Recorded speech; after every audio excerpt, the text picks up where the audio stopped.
एक ऐसा कानून जिसका मकसद बाहर से आए लोगों को, खासकर भारतीयों को गुलाम बनाकर रखना। इन गुलामों को वही करना होता था जो इनका मालिक कहेगा। सुनने में भले ही ये सदियों पुरानी बात लगे, लेकिन ये अब तक होता आया है। लाखों इंडियंस इन मालिकों के लिए सालों से बंधुआ मजदूरी करते आए हैं। क्या है ये कानून जिसे अरब देशों में कफाला कहते हैं, जानेंगे। इसके अलावा बात करेंगे अमेरिकी प्रेसिडेंट के ड्रीम प्रोजेक्ट बॉलरूम ने आधे व्हाइट हाउस पर बुलडोजर क्यों चला दिया। वहीं पाकिस्तान में टीटीपी ने आसिम मुनीर को किस बात के लिए चैलेंज कर दिया। और आखिर में जानेंगे बिहार चुनाव से पहले महागठबंधन ने किसे बनाया अपना सीएम कैंडिडेट। मेरा नाम है खुशबू और आप देख रहे हैं आज का जस्ट।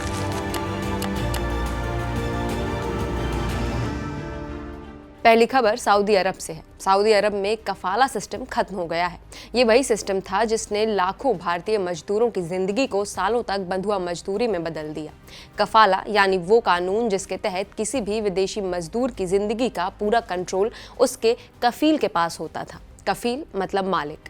वही तय करता था कि मजदूर कब काम करेगा, कितनी तनख्वाह लेगा, कब घर जाएगा या जा भी पाएगा या नहीं। यहाँ तक कि उसका पासपोर्ट भी मालिक के पास होता था। यानी एक बार अगर किसी गरीब भारतीय, नेपाली या बांग्लादेशी ने गल्फ का टिकट कटाया तो फिर उसका लौटना सिर्फ किस्मत और दूतावास की दखल पर निर्भर था। करीब 50 सालों से चल रहा ये सिस्टम अब सऊदी अरब ने खत्म करने का ऐलान किया है। क्राउन प्रिंस मोहम्मद बिन सलमान की विजन 2030 योजना के तहत इसे हटाया गया है। ये वही प्लान है जिसके जरिए सऊदी अपनी इमेज को सुधारना चाहता है ताकि विदेशी निवेशक वहां पैसा लगाएं। सऊदी अरब के पास लगभग 1.3 करोड़ विदेशी मजदूर हैं, जिनमें करीब 25 लाख भारतीय हैं। अब इन लोगों को कफाला सिस्टम से आज़ादी मिली है। कफाला सिस्टम असल में 1950 के दशक में बनाया गया था। उस वक्त सऊदी की अर्थव्यवस्था पूरी तरह तेल और निर्यात कार्य पर निर्भर थी। देश के पास मजदूर नहीं थे, इसीलिए भारत, नेपाल, फिलीपींस और बांग्लादेश जैसे देशों से बड़ी संख्या में लोग वहां काम करने गए। लेकिन सऊदी सरकार को डर था कि ये सस्ते मजदूर सिस्टम पर हावी न हो जाए, इसलिए उन्होंने एक कानून बनाया कि हर विदेशी कामगार को एक लोकल नागरिक या कंपनी के स्पॉन्सरशिप में ही रहना होगा। वो कफील ही तय करेगा कि मजदूर कहाँ काम करेगा, कब बदलेगा या देश छोड़ पाएगा या नहीं। धीरे धीरे यही सिस्टम जाल बन गया। मजदूरों के पास अपने अधिकार नहीं रहे। कई बार तो पासपोर्ट तक जब्त कर लिए जाते, वेतन नहीं दिया जाता। कोई विरोध करता तो उसे पुलिस बुलाकर जेल में डलवा दिया जाता। महिलाएं सबसे ज्यादा शिकार बनी। भारत से गई कई महिलाओं के साथ यौन उत्पीड़न के मामले सामने आए। 2017 में गुजरात की एक महिला को उसके कफील ने यौन गुलाम के लिए मजबूर किया। उसी साल कर्नाटक की एक महिला को काम देने के बहाने सऊदी बुलाया गया और फिर उसे तीसरी मंजिल से फेंक दिया गया।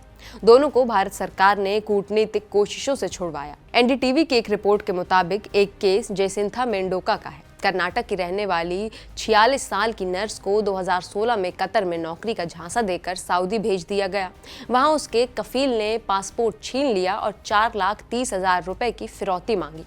आखिरकार भारत सरकार को कानूनी और राजनीतिक दखल देकर उसकी रिहाई करानी पड़ी। ये कोई इकलौती कहानी नहीं थी। गल्फ देशों में काम करने वाले करीब 7.5 मिलियन भारतीयों में से हजारों ऐसी कहानियां लेकर लौटे। अंतर्राष्ट्रीय संगठन लगातार इस सिस्टम को मॉडर्न स्लेवरी यानी आधुनिक गुलामी बताते रहे। इंटरनेशनल लेबर ऑर्गेनाइजेशन ने कई बार कहा कि ये सिस्टम मानव तस्वीर को वैध बना देता है, क्योंकि मजदूरों को बेचने खरीदने जैसा व्यवहार किया जाता था। कई बार एजेंसियां गरीबों को नौकरी का झांसा देकर सऊदी भेजती और वहां जाकर पता चलता कि उन्हें गुलाम की तरह रखा गया है। सऊदी अरब अब इस सिस्टम को खत्म करने की घोषणा कर चुका है। जून 2025 में देश ने आधिकारिक तौर पर बताया कि कफाला खत्म कर दिया गया है।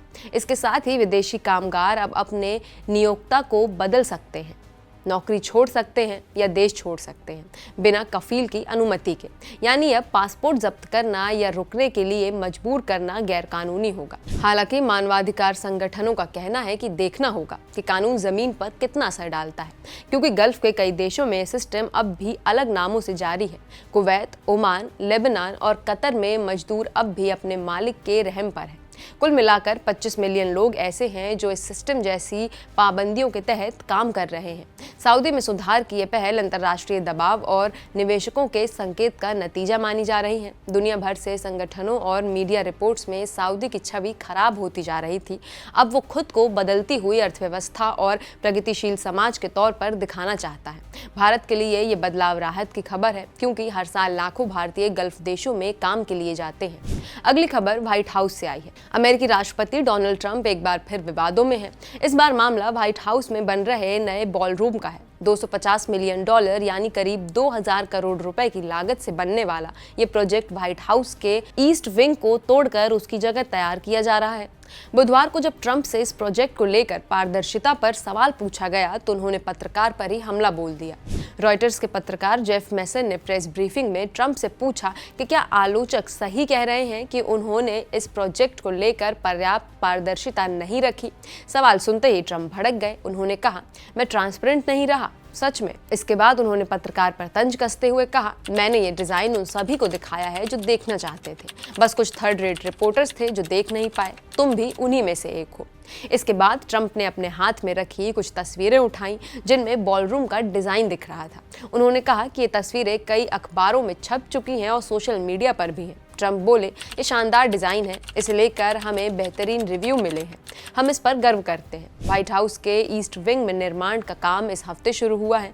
मजदूरों ने इमारत की बाहरी दीवारें तोड़नी शुरू कर दी हैं। नए बॉलरूम का आकार करीब 90,000 स्क्वायर फीट होगा और इसमें एक साथ लगभग 1000 लोग बैठ सकेंगे। ट्रंप का कहना है कि मौजूदा व्हाइट हाउस इतना बड़ा नहीं है कि वहाँ ठीक तरीके से स्टेट डिनर या बड़े समारोह आयोजित हो सके। उनका तर्क है कि मौजूदा ईस्ट रूम बहुत छोटा है और बाहर टेंट लगाकर डिनर करना असम्मानजनक लगता है। उन्होंने दावा किया कि इस बॉलरूम को सरकारी फंड से नहीं बनाया जा रहा, बल्कि देशभक्त अमेरिकन कंपनियों और खुद की तरफ से पैसा लगाया जा रहा है। ट्रंप बोले, हमने इस पूरे काम में जितनी पारदर्शिता दिखाई है उतनी पहले कभी किसी ने नहीं दिखाई। हालांकि नेशनल कैपिटल प्लानिंग कमीशन ने अभी तक इस प्रोजेक्ट को औपचारिक मंजूरी नहीं दी है। नियमों के मुताबिक व्हाइट हाउस परिसर में किसी भी संरचना को बदलने या तोड़ने के लिए आयोग की स्वीकृति जरूरी होती है, लेकिन व्हाइट हाउस का कहना है कि संघीय संपत्ति पर ध्वस्तीकरण के लिए मंजूरी की जरूरत नहीं है। फिलहाल अमेरिकी मीडिया इस प्रोजेक्ट को लेकर 2 हिस्सों में बटा हुआ है। एक और ट्रंप समर्थक मीडिया इसे आधुनिक अमेरिका का प्रतीक बता रहा है, वहीं आलोचक इसे सत्ता के दिखावे और व्हाइट हाउस की ऐतिहासिक पहचान से छेड़छाड़ मान रहे हैं।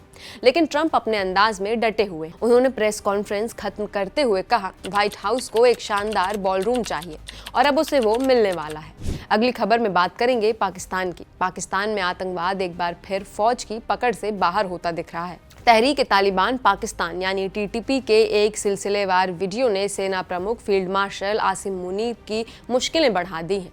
इन वीडियो में टीटीपी का टॉप कमांडर पाकिस्तानी सेना को सीधी चुनौती देता नजर आ रहा है। वीडियो में वो कहता है कि फौज के जवानों को मरने के लिए मत भेजो, अगर हिम्मत है तो खुद जनरल मैदान में उतरें।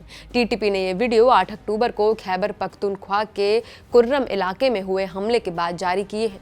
इस हमले में टीटीपी ने दावा किया है कि उसने 22 पाकिस्तानी सैनिकों को मार गिराया। वीडियो में टीटीपी ने जंग का फुटेज भी दिखाया है, जिसमें गोलीबारी, कब्जाई गई गाड़ियां और हथियार दिखाई देते हैं। वहीं पाकिस्तानी सेना ने आधिकारिक तौर पर सिर्फ 11 जवानों की मौत की बात मानी है।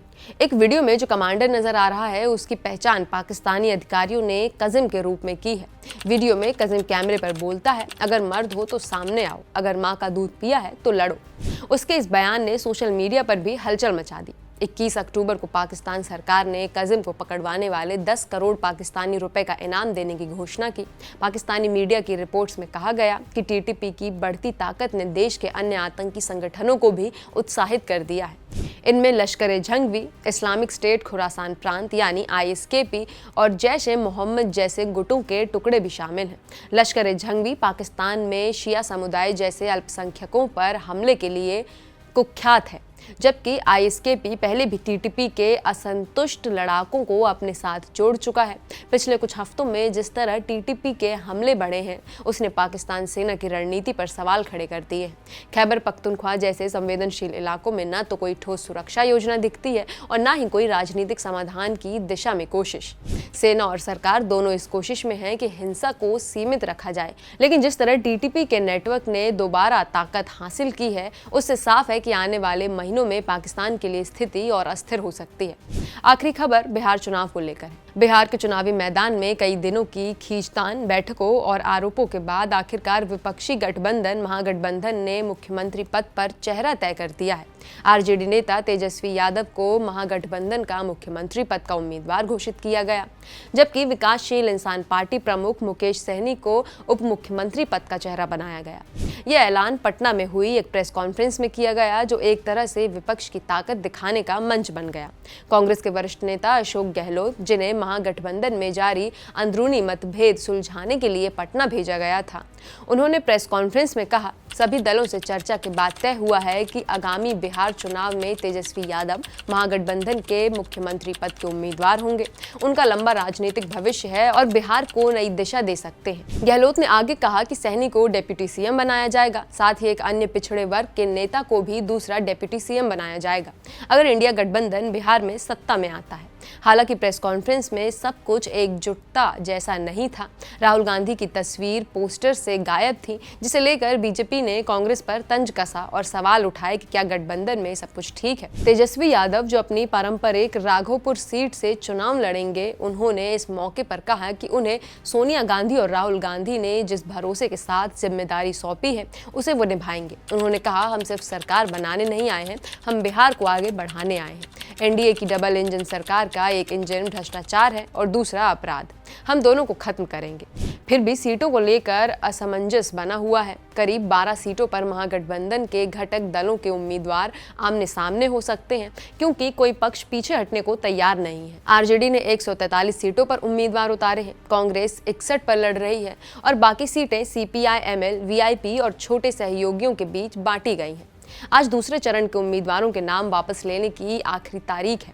अगर किसी ने नाम नहीं वापस लिया तो 12 सीटों पर महागठबंधन के भीतर सीधी टक्कर होगी। इसका सीधा फायदा एनडीए को मिल सकता है, क्योंकि वोटों का बंटवारा परिणाम बदल सकता है। तेजस्वी यादव ने इस मौके पर एनडीए पर भी निशाना साधा और पूछा कि उनकी तरफ से मुख्यमंत्री पद का उम्मीदवार कौन है। उन्होंने कहा, हम पहले से कह रहे हैं कि नीतीश कुमार को अगला मुख्यमंत्री नहीं बनाया जाएगा।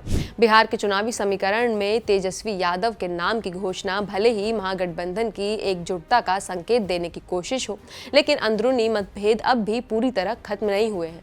अब देखना यह होगा कि विपक्ष की ये नई टीम एनडीए के संगठन कैंपेन के सामने कितना दम दिखा पाती है। आज के एपिसोड में फिलहाल इतना ही। आपको आज का एपिसोड कैसा लगा, हमें कमेंट सेक्शन में जरूर बताइएगा। कैमरे के पीछे थे आशीष, मेरा नाम है खुशबू और देखते रहिए आज का जस्ट।